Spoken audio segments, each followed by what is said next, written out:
Fundamentos de la Unión Europea. Capítulo 1. Fundamentos de la integración económica. Después de la Segunda Guerra Mundial hubo intentos de integración económica en Europa, pero, es decir, formación de áreas de integración económica en Europa. Pero ya en el siglo XIX había habido intentos de integración económica. El más conocido de ellos fue el Zollverein, palabra alemana, Zollverein, en 1833. Algunos libros colocan 1833 y otros 1834. La cuarta edición del libro de texto, revisen a ver qué fecha coloca. La tercera edición cambia y en algún momento pone 1833 y en el otro 34. Es decir, la primera edición en ese sentido, con esa fecha, no es precisa, pero nunca he visto nunca he visto ningún examen en que se pregunte la fecha. Entonces, la formación del Zollverein en 1833 implica una amplia zona de libre comercio. En este caso, una unión aduanera de los estados de Alemania, 1834 o 1833. Se suprimieron los aranceles entre los miembros de la Confederación Germánica, a excepción de Austria. Este no fue el único intento de integración económica en Europa en el siglo XIX. También hubo tratados comerciales para reducir la discriminación, como el de Francia y Gran Bretaña, es decir, convenios bilaterales entre Francia y Gran Bretaña. También hubo organizaciones internacionales para ámbitos concretos de la actividad económica.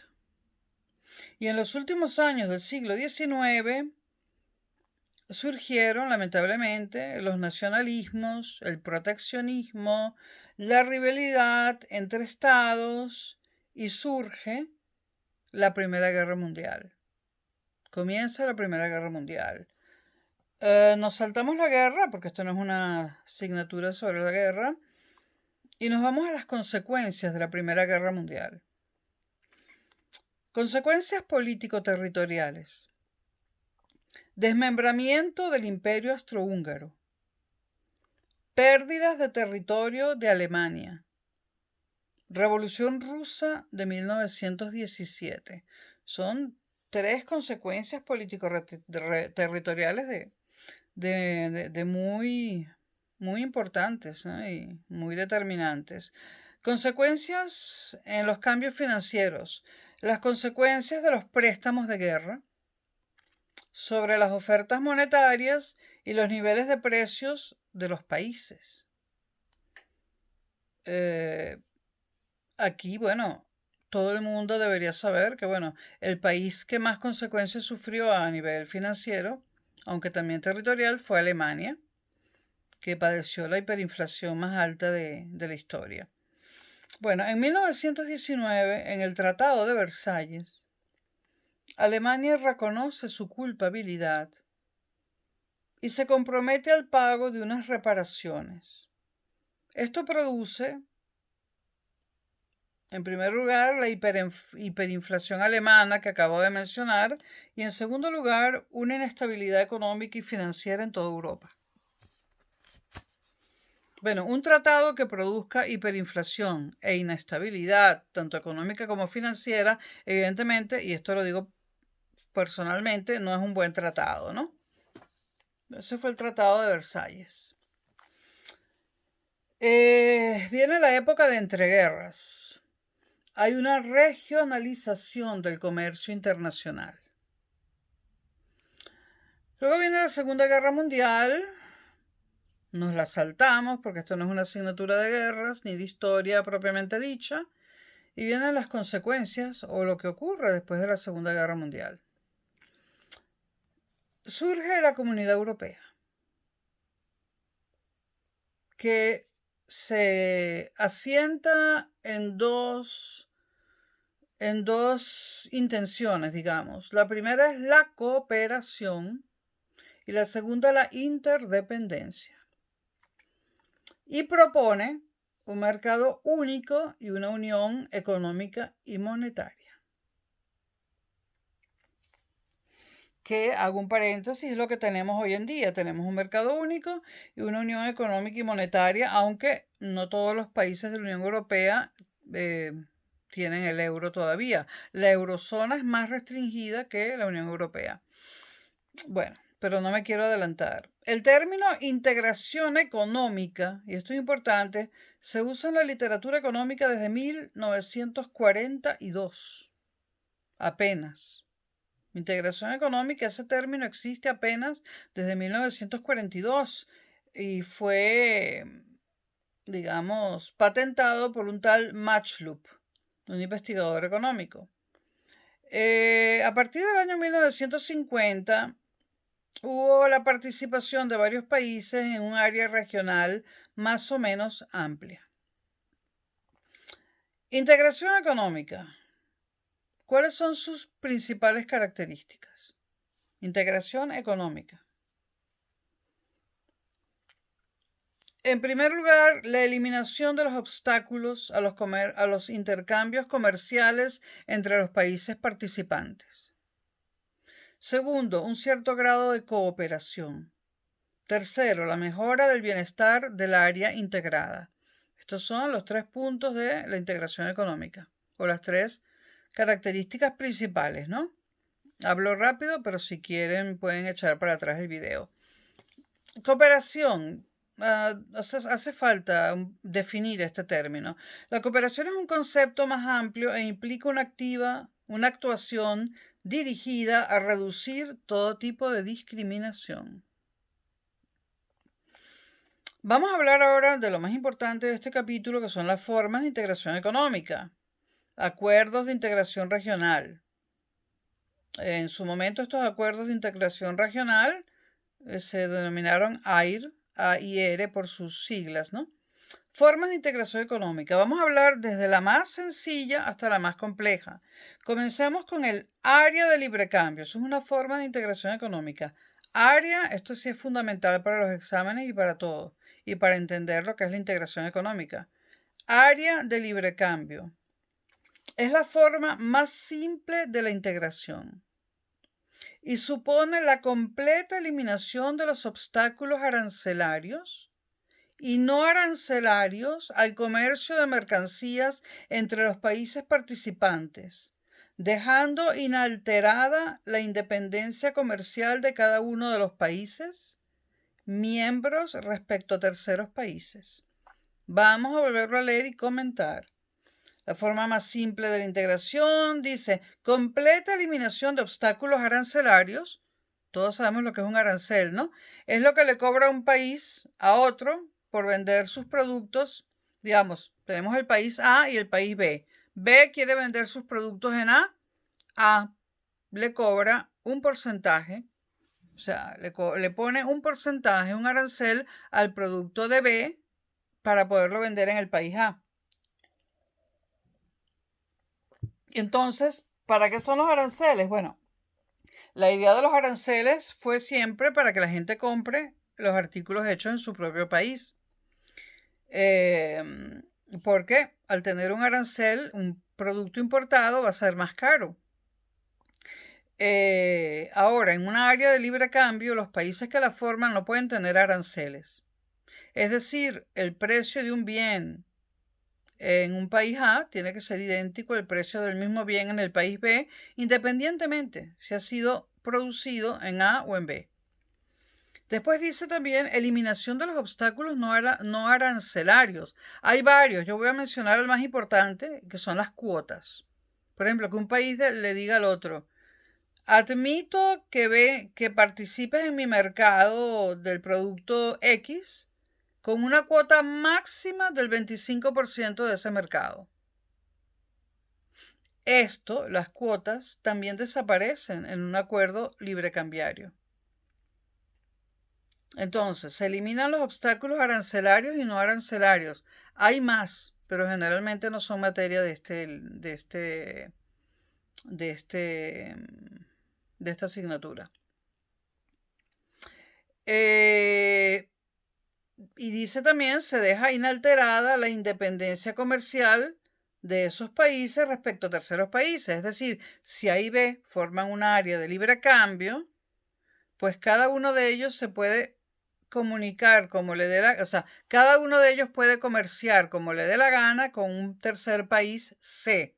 Es decir, A le puede poner un arancel de 20% al trigo de C y B le puede poner un arancel del 50%. O sea, en una área de libre cambio formada por A y B no se meten en lo que A o B haga con C.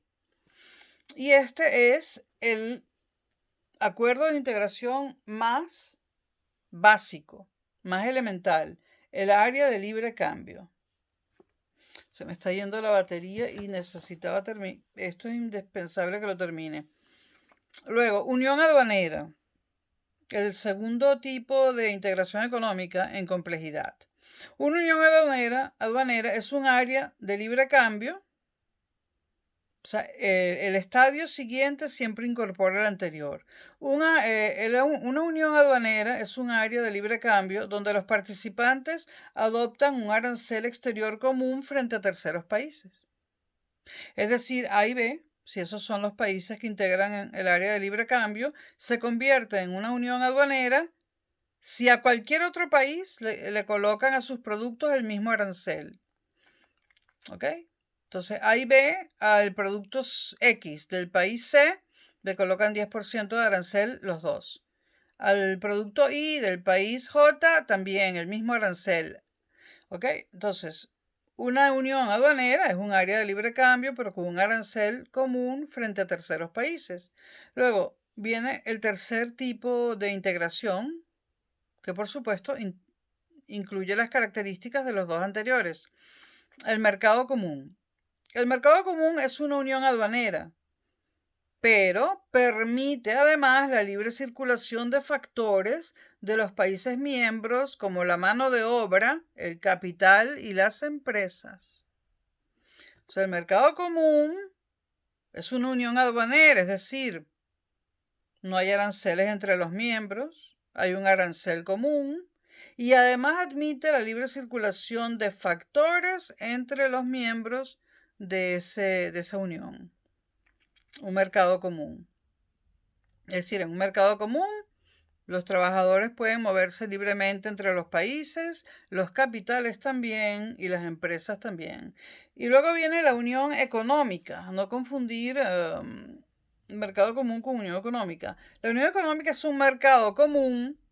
¿Qué quiere decir esto? Que es un área de libre cambio, que es una unión aduanera y que además es un mercado común. La unión económica es un mercado común donde se prevé la armonización de determinadas políticas, especialmente políticas macroeconómicas. Por ejemplo, la Unión Europea, la Unión Económica y Monetaria se estableció en 1999. Por ejemplo, la Unión Europea. Una unión económica era la Unión Europea antes de 1999. La Unión Económica y Monetaria se estableció en 1999. Unión Económica y Política o Unión Total, eso todavía no ha pasado, ¿no? Yo creo que los libros estos no están muy bien hechos, debo decir.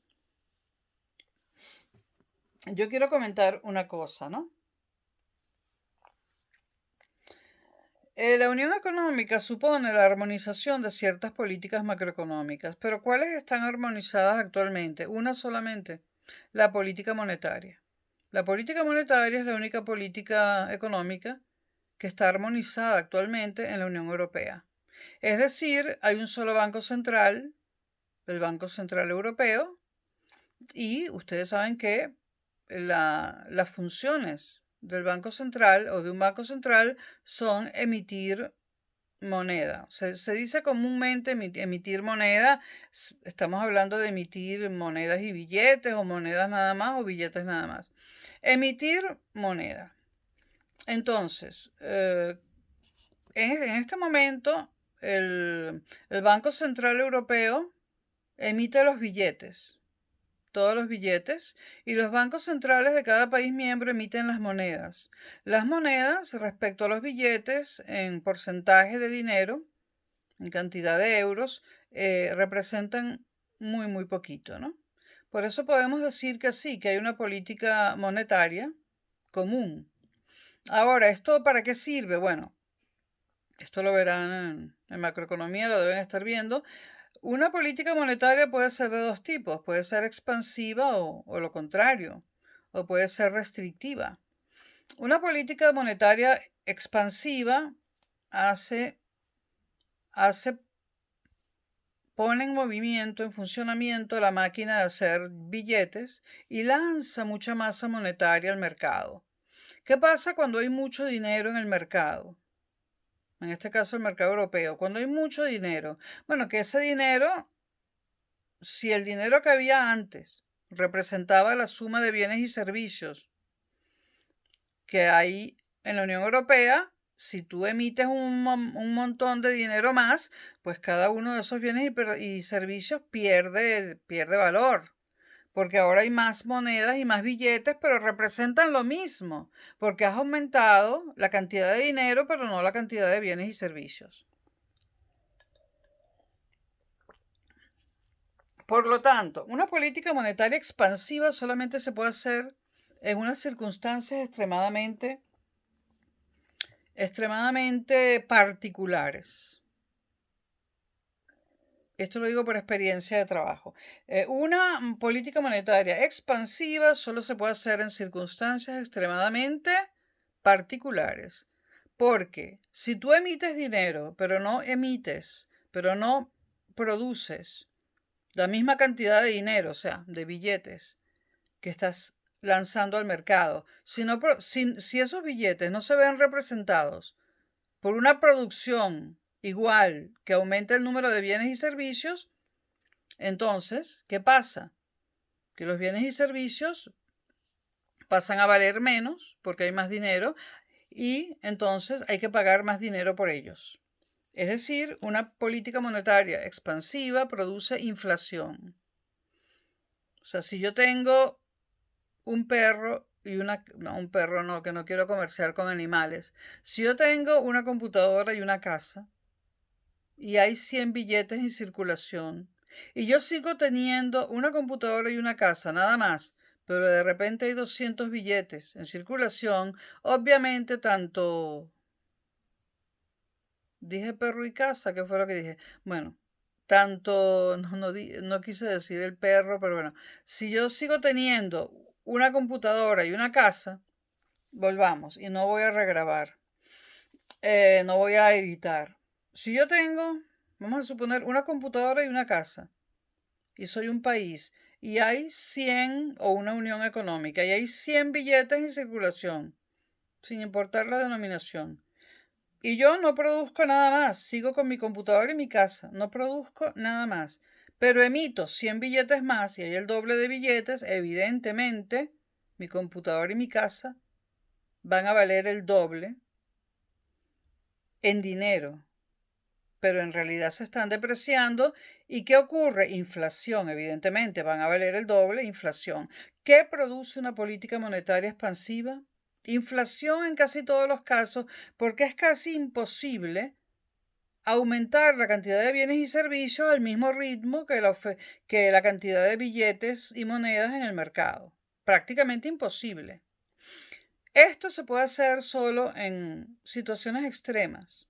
Por ejemplo, cuando queremos debilitar el euro frente al dólar, se hace puntualmente una política monetaria expansiva para que el euro valga menos respecto al dólar. No para que valga menos que el dólar, sino menos de lo que está valiendo actualmente. ¿Para qué hacemos eso? Porque cuanto más barato resulte el euro frente al dólar, más le es posible a Europa exportar. Los países se les facilita exportar cuando tienen monedas débiles. Por supuesto, si producen algo, ¿no? Aquí hay que tachar a toda Latinoamérica porque por más débiles que sean sus monedas, al no producir prácticamente nada, y perdónenme la sinceridad, pues, ¿de qué les sirve una política monetaria expansiva? ¿De qué les sirve sufrir hiperinflación si no tienen nada que exportar y no exportan nada? Pues entonces, en la última crisis monetaria, financiera que tuvo Europa, que empezó como en el 2008-2007, se aplicó puntualmente una política monetaria expansiva desde Bruselas. ¿Por qué se hizo? Se hizo para devaluar un poquito el euro frente al dólar, porque las empresas europeas tenían muchos inventarios de artículos que no lograban vender aquí y era necesario encontrarles mercado. ¿Y qué mercado mejor que los Estados Unidos, no? Entonces, al hacer una política monetaria expansiva, se facilitó la exportación de productos europeos a cualquier otra parte del mundo, ¿no? Digo a cualquier otra parte del mundo porque lamentablemente, bueno, el mundo se maneja en dólares todavía, todavía. Entonces, antes de que era fundamental que la primera política macroeconómica de la Unión Europea fuera esa y que la dirigiera el Banco Central Europeo, que anteriormente era el Bundesbank y era el Banco Central Alemán. Era fundamental tener una política económica, una política monetaria eh, común para toda la Unión Europea y también era fundamental que se nutriera, digamos, de la experiencia alemana, de la postguerra, por supuesto. Los alemanes no les gusta, ellos tuvieron tanta inflación en el periodo entre guerras que no les gusta estar produciendo billetes que no valen nada. Eso tiene un nombre, esos billetes que finalmente lanzas tantos al mercado, ejemplo Venezuela, que no valen nada, que llevas una maleta llena de billetes y no te dan ni un pan, ni una canilla, ni una baguette. Bueno, ese es dinero inorgánico. El dinero inorgánico no sirve para nada, ni para hacer fogatas, porque se quema enseguida. Entonces, era importante que la primera política macroeconómica común de Europa fuese la monetaria. Hay más ejemplos de cuándo se puede hacer o de cuándo lamentablemente, porque siempre es lamentable, se puede hacer una política monetaria expansiva, pero muy puntualmente. ¿Por qué digo que esto era importante para Europa? Porque hay países como España e Italia que le fascinaba poner a girar la máquina de hacer dinero. España e Italia les fascinaba fabricar y fabricar billetes, ¿no? De pelas y de liras y más billetes y crear inflación, inflación y más inflación. La única manera de controlar estos países del sur de Europa era creando un Banco Central Europeo con autoridades serias, ¿no? Para que la maquinita de hacer dinero parara o nos hundíamos. Hablo de España, ¿no? Pero sin embargo, hay dos partidos políticos, y esto es mío, personal. Hay dos partidos políticos y es increíble porque son totalmente opuestos, que son Podemos, ultraizquierda, y Vox, ultraderecha, que sueñan con un regreso a la peseta, es decir, a la destrucción total y absoluta. Tendríamos que salir todos corriendo de España. Es que ni un empleo habría. Pero bueno, y lo terrible, bueno, yo no sé qué títulos tiene Abascal, si es que estudió algo, además de mostrar los músculos y esas cosas. Bueno, Iglesias es doctor en ciencias políticas y es abogado, ¿no? Y lo extraño es que su mentor, Monedero, es economista, ¿no? Pero yo no sé qué economía estudió Monedero realmente. Es un doctor en economía que no logro entender dónde estudió economía. ¿Habrá estudiado economía en la Unión Soviética? Creo que no. Creo que lo estudió en la Universidad Complutense de Madrid. Y creo que muchos que han aplicado en España muy malas políticas económicas egresaron de la Universidad Complutense de Madrid. Por lo tanto, creo que la Universidad Complutense de Madrid, como sigue idéntica, no es el mejor lugar para estudiar economía. Yo personalmente, si no tuviesen que estudiar a distancia, les recomendaría la Carlos III en España. Y luego le recomendaría, por supuesto, las universidades inglesas, el London School of Economics, sobre todo, y las alemanas. Esto muy personalmente. Bueno, entonces ya hemos repasado área de libre cambio, luego viene unión aduanera, luego viene mercado común, luego unión económica. Perdonen que no tengo una pizarra o algo así donde poner un esquema, pero pueden poner área de libre cambio, flecha, unión aduanera, flecha, mercado común, flecha, unión económica. Ahora, la Unión Económica y Monetaria se estableció en 1999. Este es el estadio número 5, Unión Económica y Monetaria, que es cuando se crea el euro, una moneda común, imprescindible para un Banco Central Europeo, por supuesto.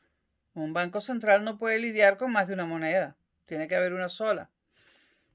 Luego está un sexto estadio que no hemos alcanzado, va a ser muy difícil alcanzarlo, que es la unión económica y política o unión total. Lo político siempre es difícil, ¿no? Entonces esto es muy difícil porque todavía faltaría cuántas políticas públicas no hay. La política monetaria, la política fiscal, la política educativa, un montón. Ahora, por ejemplo, lo segundo que debería, hay una sola política pública que, que está centralizada en la Unión Europea, o sea, que es común, que es la monetaria, pero es urgente que haya una política fiscal común, es decir, que todos paguemos los mismos impuestos, el mismo IRPF, el mismo IVA en todos los países de Europa. Pero eso, las discusiones y las negociaciones para ello son interminables y por distintos motivos, algunos técnicos y otros absolutamente políticos y otros hasta personales, pues eso no se logra. Y bueno, entonces, para la unión económica y política o unión total todavía falta, ¿no? Además de la coordinación y unificación de las economías nacionales de cada país y de los Estados miembros, ¿no? También habría que tener un parlamento común. Claro, hay un parlamento europeo, pero una unión política significaría, por ejemplo, en España desaparecería el Congreso de los Diputados y también desaparecería el Senado. Desaparecería la histórica Asamblea de Francia. Es decir, desaparecería, bueno, no, Reino Unido ya no pertenece. Desaparecerían todos los congresos o asambleas de cada país, España, Francia, Italia, y solamente habría una asamblea o un parlamento europeo, con funciones muy distintas a las que tiene el que actualmente hay. El que actualmente existe no es estrictamente un congreso, el Congreso de los Diputados español, donde se legisla.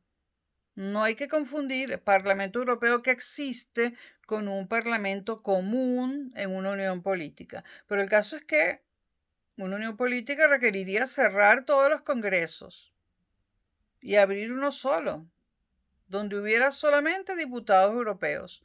No tiene que ver exactamente con lo que actualmente es el Parlamento Europeo. Eso los políticos se pondrían a gritar y le dirían a la gente, a las masas, que eso es una pérdida de soberanía, que España ya no se rompe, sino que desaparece, ¿no? Es que yo veo clarísimo a quienes estarían gritando, ay, la desaparición de España, ¿no? Para los que me escuchan y dicen, bueno, y esta tía hablando de España, ¿qué se cree si tiene acento latinoamericano? Soy gallega, ¿ok? Y me crié en Venezuela. Algunos tenemos mala suerte. Comentario personal. Ok. Bueno, tendríamos que tener un parlamento común y otro rollo más, una política exterior común. Es decir, un solo canciller. Un solo canciller, una sola política exterior. Eso tampoco lo quieren los países. También tendríamos que tener un ejército común, un solo ejército, el ejército europeo. Entonces allí ya es más difícil porque está la OTAN y Estados Unidos es el creador de la OTAN y Estados Unidos no quiere un ejército europeo Y dentro de los países europeos hay muchísimos poderes, muchísimos partidos políticos, hay muchísimos poderes que no quieren un ejército europeo, que quieren mantener sus ejércitos nacionales. También se podría hacer un ejército europeo con componentes, donde los ejércitos nacionales fueran meramente componentes, ¿no? El que haya estudiado estructura organizacional, pues el ejército es una organización, podría, esas organizaciones de cada país, el ejército de cada país, las Fuerzas Armadas de cada país, podrían dejar de ser Fuerzas Armadas y pasar a ser componentes meramente de una Fuerza Armada Europea única. Pero como ustedes pueden ver, hay muchos obstáculos. Está el obstáculo del Parlamento Común, porque habría que disolver los congresos de los demás países, de todos los países. Todo el mundo se opondría, habría referenda, eso sería horroroso. Habría que tener un parlamento como un solo congreso, vamos a llamarlo así, una política exterior común, un solo canciller, un solo ejército y un solo ministerio del interior, una sola policía europea. Como ustedes ven, va a ser muy difícil que los europeos se pongan de acuerdo en todo eso. Por lo tanto, la unión política es una utopía, es algo que está allá. No es imposible, pero lo veo bien difícil y bueno. Por cierto, este capítulo 1 da para muchísimo y yo que estuve en muchas clases, me di cuenta que no dieron prácticamente nada. Estoy comenzando el capítulo 1, ¿eh? Que falta un montón. Esto es el comienzo del capítulo 1. Bueno, relaciones comerciales e internacionales. Ok, luego el capítulo 1 habla de las relaciones comerciales e internacionales reguladas por normas múltiples y homogéneas. Un régimen multilateral de comercio. Y entramos a hablar del GATT, Acuerdo General de Aranceles Aduaneros y Comercio. El GATT, el Acuerdo General de Aranceles Aduaneros y Comercio, fue el predecesor de la Organización Mundial de Comercio. Ahora estamos hablando ya de normas de comercio internacionales. Nos estamos saliendo un poco de lo que es meramente Europa, ¿no? Pero se me está acabando la batería. Vamos a ver si puedo hablar un poquito más. Sí. En el caso europeo, tenemos el Acta Única Europea. ¿De qué año es? Lo ha dicho el profesor en muchas clases, ¿no? Acta Única Europea. Y el Acta Única Europea estableció el mercado único, la Unión Económica y Política y la Unión Política, o sea, como metas. Como metas. El mercado único en Europa se logró en 1993. El mercado único, que es la fase 3. Y la Unión Económica y Monetaria se logró en 1999, cuando se puso a circular el euro. La Unión Política no lo sabemos. Entonces, vamos a decir rápidamente, quería terminar el capítulo 1 y no voy a poder, porque la batería, bueno, ¿cuáles son los objetivos de la integración económica? Los objetivos de la integración económica son aumentar el nivel de bienestar entre los países que forman parte del área de integración, obviamente. Aumentar el nivel de bienestar entre los países que forman parte del área integrada. Segundo, aumentar el nivel de competitividad de las economías. Evidentemente, si ya tú no solamente tienes el mercado español para vender tu producto, sino tienes el mercado europeo y sin aranceles, aumenta el nivel de competitividad de la economía, evidentemente. En tercer lugar, aumenta la cohesión política de los Estados miembros, y de esto se podría hablar mucho, ¿no? Pero en cierta forma, la Unión Europea, digamos que nos vacuna contra futuras guerras como las que lamentablemente hubo en el siglo XX, ¿no? De esto se podría hablar mucho más. ¿Cuál es el objetivo básico de la integración económica? La libre circulación de bienes. ¿Y cuál es el segundo escalón? La libre circulación de los factores de producción.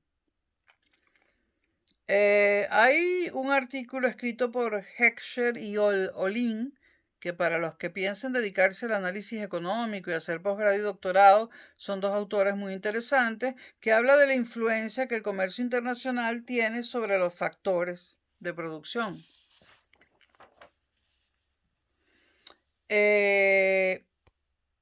Y lo dejo aquí porque se acaba la batería.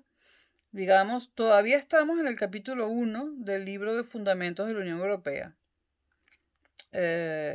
A medida que espero poder grabar completo el libro, mis resúmenes, esta es mi experiencia, son mis resúmenes del libro junto con mis apuntes de clase y mi experiencia personal cuando trabajé en políticas públicas. Espero poder terminarlo antes de mayo-junio, las grabaciones, si no pasa nada malo. Bueno, les debo la segunda parte del capítulo 1 porque se me acaba la batería. Si no, con mucho gusto la seguí haciendo ahora. Hasta la próxima.